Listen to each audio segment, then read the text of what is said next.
Assalamu alaykum, hörmətli televizor görgüçülər. Dünya Uyğur Qurultayı Tor televiziyasının gündəlik xəbərlər proqramımıza xoş gəldinizlər. Mən İftixar Abdurşid.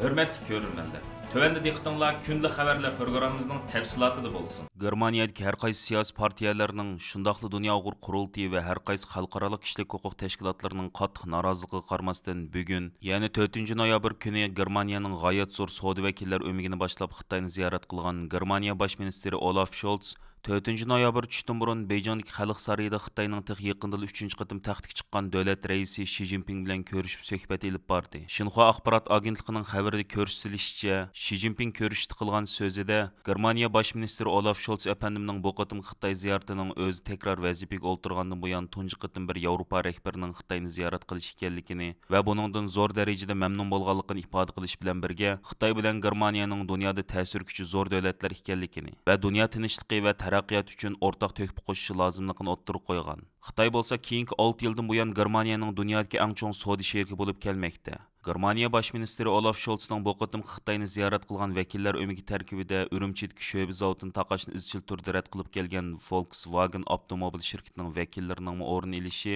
Dunyo Uyghur Qurultayı va xalqaro kishilik huquq tashkilotlarining kuchli noroziligini qo'zg'agan nuqtalarning biri bo'ldi. 4 noyabr tushdan burun Xitoy davlat raisi Xi Jinping bilan va tushdan keyin Xitoy bosh ministri Li Keqiang bilan ko'rishgan Germaniya bosh ministri Olaf Scholzning Uyg'ur masalasini kun tartibga elib kelgan kelmaganligi hozirgacha noma'lum. Ammo Germaniya bosh ministri Olaf Scholz 2 oktyabr kuni Frankfurt majmuasi gazetida e'lon qilgan "Men shuning uchun Xitoyga ziyorat ketyapman" nomli maqolasida o'zining bu qitimqi Xitoy ziyoratiga tushuncha bergan. Uning bayon qilishicha, bu qitimqi Xitoy ziyoratining asos mazmuni Xitoy rahbarlari bilan klimat o'zgarishi, Rossiya-Ukraina urushi, Osiyo Tinch okean rayonlarining bexatarligi qatorliq masalalar ustida suhbat olib berish ekan. Bu suhbatda Sharq Turkistondagi vaziyatni o'z ichiga olgan kishilik huquq masalasi muhim bir tema sifatida o'ttirib qo'yildi ekan. Germaniya bosh ministri Olaf Scholz "Men shuning uchun Xitoyga ziyorat ketyapman" nomli yozmasida kishilik huquq masalasi haqida to'xtalganda o'zining Xitoy rahbarlari bilan bo'lgan suhbatlarda qiyin masalalarga misal qarashni xohlamaydiganligini ifoda qilib mundaq iboralarga o'rin bergan. Bu Xinjiang o'lkasidagi oz sonliqlarning puhraviy va siyosiy haqlarga hurmat qilishni ko'z tutishni o'z ichiga oladi. Germaniya bosh ministri Olaf Scholzning "Men shuning uchun Xitoyga ziyorat ketyapman" nomli yozmasida aks etgan Xinjiangdagi oz sonliqlarning puhraviy va siyosiy haqlarga hurmat qilish fikri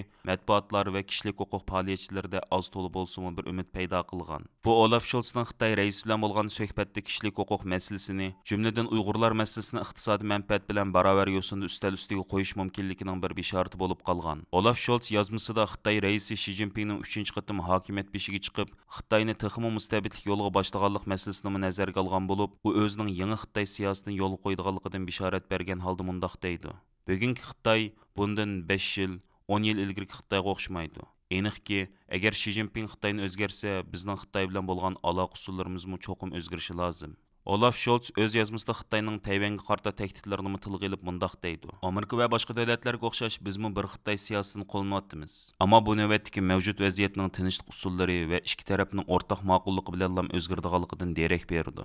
Dunyo Uyghur Qurultayining raisi Dolqin Ayso apandi bu vaqtda matbuotlar qilgan so'zida Scholzning Xitoy ziyoratida Uyg'urlar masalasini o'ttirib qo'yishning uning aqalli majburiyat ekanligini, agar u Uyg'urlar masalasini o'ttirib qo'ysa, Yevropa ittifoqidagi boshqa davlatlar uchunmi bir ulgu yaratadiganligini tilga oldi. Agar Olaf Scholz bu qatim Xitoy ziyoratida Uyg'urlar masalasini tilga olsa, bu uning tunji qatim Uyg'urlar uchun ovoz chiqarish bo'lib hisoblanmaydi. Olaf Scholz bu yil 5-oyda Shveysariyaning Davos shahrida o'tkazilgan Dunyo iqtisod munbiri yig'indimi "Biz Xinjiangdagi kishilik huquq dafsanchiliklarni ko'rmasga salolmaymiz" deyish orqali o'zining Uyg'urlar masalasiga qarta pozitsiyasini ifoda qilgan edi. U bu yil 26-iyun Bavariyada chaqirilgan G7 yig'indimi Xitoydagi kishilik huquq dafsanchilikka sal qaraya olmaymiz deyish orqali o'z maydonini ochiq namoyon qilgan. Olaf Scholz yana bu yil 20-sentabr Amerikaning Nyu-York shahrida o'tkazilgan 150 dan ortiq davlatning rahbarlari qatnashgan BDTning umumiy yig'inida Xitoyni BDT kishilik huquq komissarining Uyg'urlarga yaxshiroq muomalada bo'lish to'g'risidagi tavsiyalarga amal qilishga chaqirgan bo'lib, Xitoy hokimiyati o'z vaqtida uning bu so'zlaridan ko'p bearam bo'lgan edi.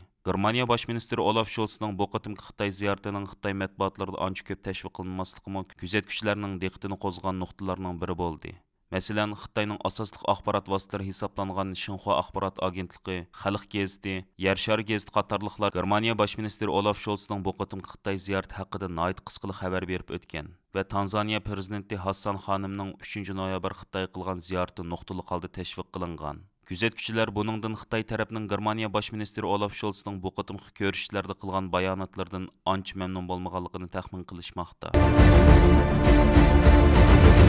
Amerika Tamojna va Chegara qo'g'dash idorasi yaqinda Uyg'ur majburiy emkining oldini olish qonunini unumli ijro qilish uchun avtomatik savdo muhiti sistemasini barpo qilib, uningga rayon xarakterlik ogohlantirish signali iqtidorini qo'shmoqchi bo'lgan.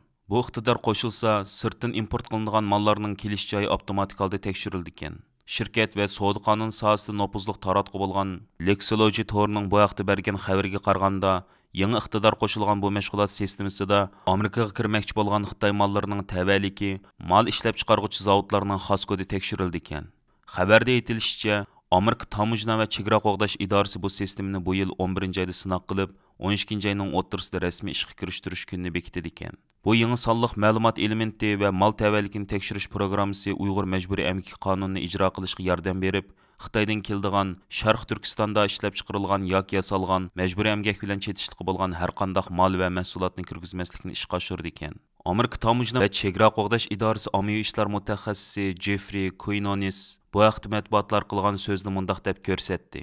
Amerika Tamojna va Chegara qo'g'dash idorasi bu ogohlantirish iqtidori orqali tamojna vositachilari bilan import savdogarlarga import qilingan mallarning Uyg'ur majburiy emkining oldini olish qonuni bo'yicha qaytarilish ehtimolining borligini ma'lum qiladi. Uyg'ur majburiy emkining oldini olish qonuniga chetildigan rayondan ogohlantirish berish iqtidoriga yangidan 3 turlik dalillash funksiyasi qo'shilgan bo'lib, import qilingan mallar Xitoydan kelganda Amerika tamojnasi bilan savdogarlarga zavodlarni farqlantirish kodini chiqarib berdi.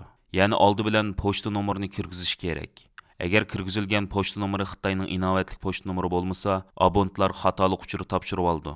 Agar kirgizilgan pochta nomeri Sharq Turkistonning pochta nomeri bo'lsa, abonentlar ogohlantirish uchuri topshirib oldi. Jeffrey Quinones bu yangi mashg'ulot muhitining ahamiyati haqida to'xtalib mundaq dedi. Biz mashg'ulot sistemamizdagi bu yangi iqtidor orqali Sharq Turkistonda ishlab chiqarilgan hamda Uyg'ur majburiy emkining oldini olish qonuniga asosan qora tizimlikka kirgan shirkatlar ishlab chiqargan mallarning Amerikaga kirishini cheklaymiz. Amerika Tamojna va Chegara qo'g'dash idorasi bekitgan talablarga uyg'un bo'lgan hamda majburiy emgak bilan chetishliq emasligi aniq isbotlangan mallar buningdan mustasno.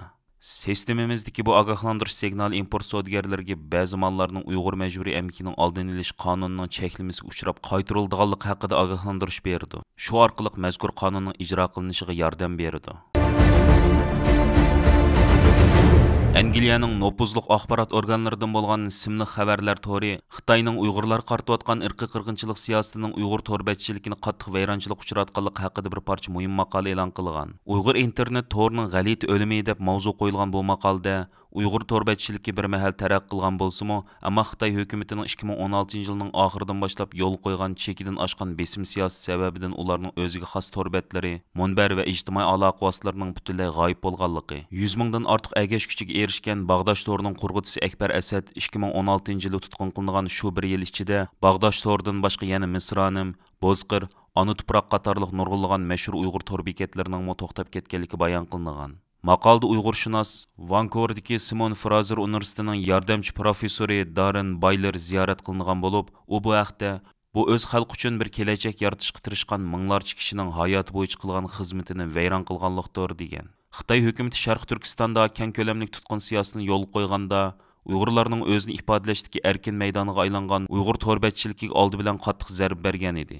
Hozir chet ellarda yashayotgan bir qism shohidlarning mazkur xabar to'rg'i deyishicha, shu qatimliq tutqunlarda nurg'unlagan Uyg'ur programmerlar, kompyuter mutaxassislari va texnik xodimlar, bo'libmi Uyg'ur tilli kompyuter mahsulotlari bilan shug'ullanayotganlarning hammasi tugidek qo'lga ilinib ketgan.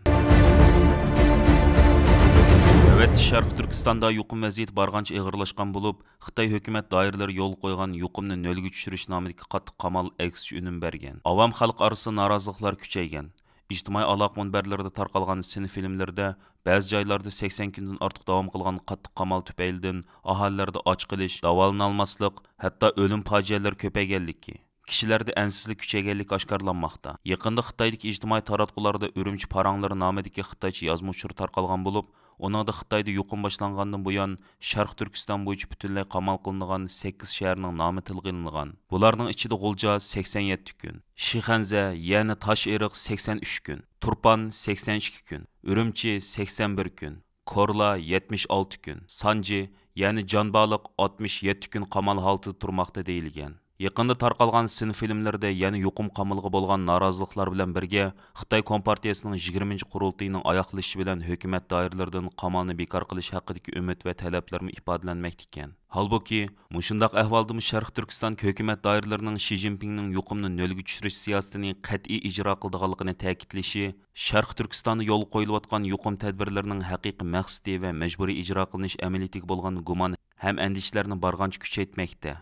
Yaqında taralgan bir sin filmdə Ürümçi şəhərlik Partikomның daimi heyət əzası, Siyasi Qanun Komitetining sekretari Ma Jijun ismli hökumət əməldarının yuqum xizməti haqqında söz qılıb, Ürümçidə yuqumның şiddət bilan tarqavatqanlığı, şoڭu su, tok, isinish əsləhələri bolğanlıq joylarning hammasini karantin mərkəzlərinə aylandırış çağırıqı aşkarlanğan idi. Xitay Kompartiyasının 20-ci qurultayı qatnışıb, qaytıb gəlgən atalmış Uyğur Avtonom rayonunun Partikom sekretari Ma Xingruymu oxşaş sözlərini təkrarlagan. O Ürümçidə açqan 20-ci qurultay royini yetkizish yig'inida Xi Jinpingning yuqumni nölgə tushirish nomidagi qattiq qamal siyosatining davomli va qat'iy ijro qilishini ta'kidlagan. O so'zda muqimlik tadbirlarini yanada kuchaytirish, rayondagi tok, su, isinish qurilmasi bo'lgan barliq joylarni karantin nuqtalariga aylantirish, muqimlik kapolat qilishni oldingi vazifa qilish deganlarni qayta tilga olgan. Xitoyning Sharq Turkistonda yo'l qo'yayotgan yuqumni nölgə tushirish nomidagi qattiq qamal tadbirlari va Ma Xingrui boshchiligidagi yerlik doiralarning bu xil qamal tadbirlarini tixim oshqun vositalarni qo'llanib ijro qilishni ta'kidlashi vaziyat analizchilarining jiddiy diqqatini qo'zg'adi.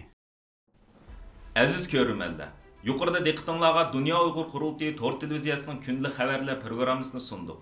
Keyin qitimliq sanımızda görüşəyli. Aman bolğaysızlar. Stansiyamızın YouTube kanalına əza oluşunu unutmang. Xeyir xoş.